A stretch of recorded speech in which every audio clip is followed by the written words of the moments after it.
শুভেচ্ছা স্বাগত সবাইকে আজকের নতুন ভিডিওতে।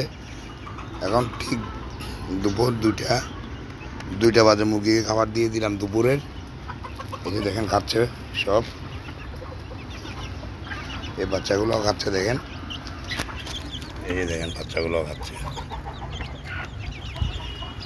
এরপরে দেখুন ও ভিতরেও খাবার দিছি, ভিতরেও খাচ্ছে। তো ঠিক আছে, আজকে আপনাদেরকে দেখাবো আজকে মুরগির, এগুলো সব কুচে মুরগি। ওই যে মোরগের সাথে দিয়ে রাখছি, ডিম পেড়ে কোচা আসছে, ও কোচা ঝাড়ানোর জন্য দিয়ে রাখছি। আর এখানে ভিতরে ছায়ার মধ্যে খাবার দিছি দিনের মধ্যে বাইরে রোদ, সেজন্য আজকে আপনাদেরকে দেখাবো।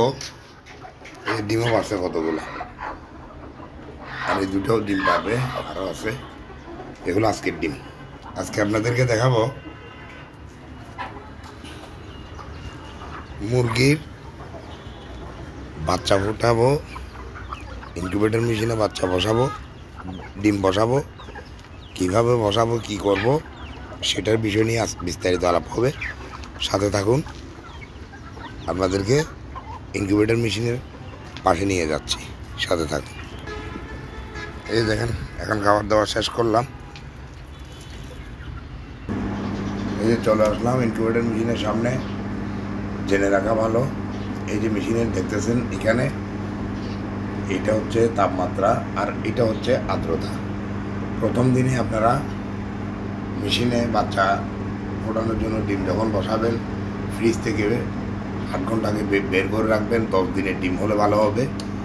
10 দিনের পরে হলে একটু বাচ্চার পার্সেন্টেজ কম হবে। আপনারা এইরকম একটা ব্যাটারি এনে রাখবেন। এটা যেহেতু অটো ইনকিউবেটর, এখানে হাতের কোনো কাজ নাই, শুধু পানি দিয়ে দিতে হয় হাতে।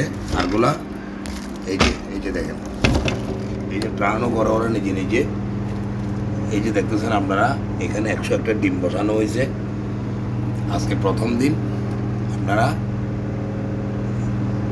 ডিম বসানোর সময় প্রথমে চিকন মাথা নিচের দিকে দিয়ে বসাবেন, ভালো হবে। আর আপনাদের কার কার মুরগির বাচ্চা লাগবে আপনারা স্ক্রিনের নাম্বার দেখে আমার সাথে যোগাযোগ করে অগ্রিম বুকিং দিয়ে দিবেন, বাচ্চা নিতে পারবেন আশা করি আমার থেকে। আর এই যে দেখেন হিউমিডিটি, এই হিউমিডিটি পাল্টানোর জন্য হিউমিডিটিতে পানি পাল্টা দিতে হয়। এই যে দাগ দেখতেছেন, একটা কালো দাগ, এই যে এখানে এই কালো দাগটা, এই বরাবর পানি দিতে হয়। পানি দিয়ে রাখি, এরপরে পানি কমলেই একটু পানি দিয়ে দিই। ওই যে দেখতেছেন ফ্যানও জ্বলতেছে, লাইটও জ্বলতেছে। এই যে দেখেন খোলা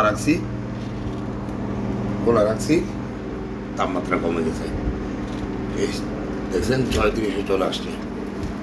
এই বন্ধ করে দিচ্ছি, এখন আস্তে আস্তে আবার তাপমাত্রা চলে আসবে। তো প্রথম দিনে আপনারা এই 37.7 তাপমাত্রা, 60 আর্দ্রতা, অর্থাৎ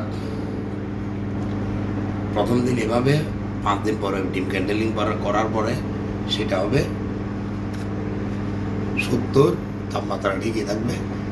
আবার 18 দিনের দিন যখন হ্যাচারে নামবে, সেই দিন এক প্রকার হবে। তো ঠিক আছে, আস্তে আস্তে আপনাদেরকে সব দেখাবো। আজকে এই পর্যন্ত, সবাই ভালো থাকবেন, সুস্থ থাকবেন, খোদা হাফেজ।